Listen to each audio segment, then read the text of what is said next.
నా పేరు మాణిక్ యాదవ్. నేను అఖిల భారత యాదవ్ మహాసభ హైదరాబాద్ నుంచి మాట్లాడుతున్నాను.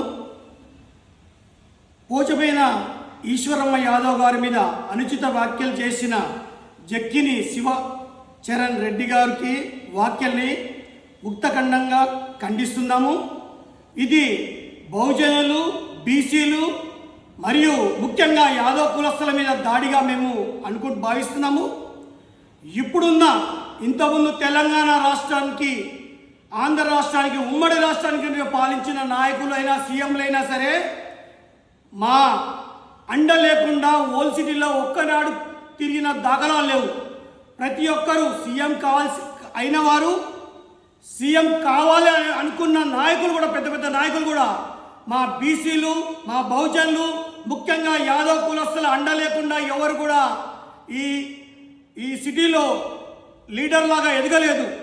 అటువంటిది శ్రీకృష్ణ వంశస్థులైన మేము ముందు నుంచి కూడా రాజ్యం చేసిన వాళ్ళమే. కాటమరాజు వంశస్థులము, యాదవ్ కులస్థులము. మా మీద మాకు ఎమ్మెల్సీ కానీ మంత్రివర్గంలో స్థానం కానీ ఎటువంటిది ఇవ్వకున్నా సరే, హైదరాబాద్కి రిప్రజెంట్ లేకున్నా సరే, ఏ చిన్న పోస్ట్ వచ్చినా సరే కళ్ళకద్దుకొని తల్లి లాంటి మన సీఎం రేవంత్ రెడ్డి గారు అక్క అని పిలిచే ఎల్బీ నగర్లో సంఘ సేవ చేస్తూ, సంఘానికి పనిచేస్తూ, పేద పిల్లలకి సహాయం చేస్తూ, యాదవ్ సంఘానికి, యాదవ్ భవనాలకు కూడా ప్రతి ఒక్కరికి చేసిన 50 సంవత్సరాలు కూడా సేవ చేసిన రాజకీయ అనుభవం ఉన్న అటువంటి పెద్ద మనిషి, మన ఇంట్లో కూడా ఉన్న తల్లి లాంటి, అమ్మ లాంటి, నాయనమ్మ లాంటి, అమ్మమ్మ లాంటి వ్యక్తి గురించి కూడా నీచమైన వాక్యాలని మేము ముక్తకంఠంగా ఖండిస్తున్నాము. ఖబర్దార్, జాగ్రత్త. నెత్తిలో పింఛము, చేతిలో మురళి ఉంది కదా అని శ్రీకృష్ణుడు లాంటి వాళ్ళమని అనుకుంటే మీ పొరపాటు. శ్రీకృష్ణుడు వెనకాల ఆలాదరుడైన, ఒక చేతిలో గద, ఒక చేతిలో నాగలి పట్టుకున్న బలరాముడు కూడా మాతో ఉన్నాడు, మాలో ఉన్నాడు. అవసరం వస్తే మా బలరాముడు కూడా బయటికి వస్తాడు.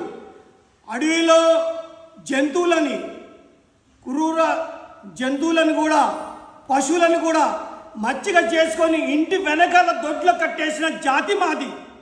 ఖబర్దార్, బేషరతుగా అమ్మ ఈశ్వరమ్మ యాదవ్ గారికి క్షమాపణ చెప్పాలి. ఇది సీఎం దృష్టికి చేరే వరకు కూడా ఇది ప్రతి ఒక్కరు కూడా ఇది మీరందరూ వాయిస్ వినిపించాలి. వాయిస్ వినిపించిన వాళ్ళు దీన్ని సోషల్ మీడియాలో షేర్ చేయాలి. ఎందుకంటే మనది ఈ దాడి నల్గొండలో జరిగింది, హైదరాబాద్లో చేద్దాం.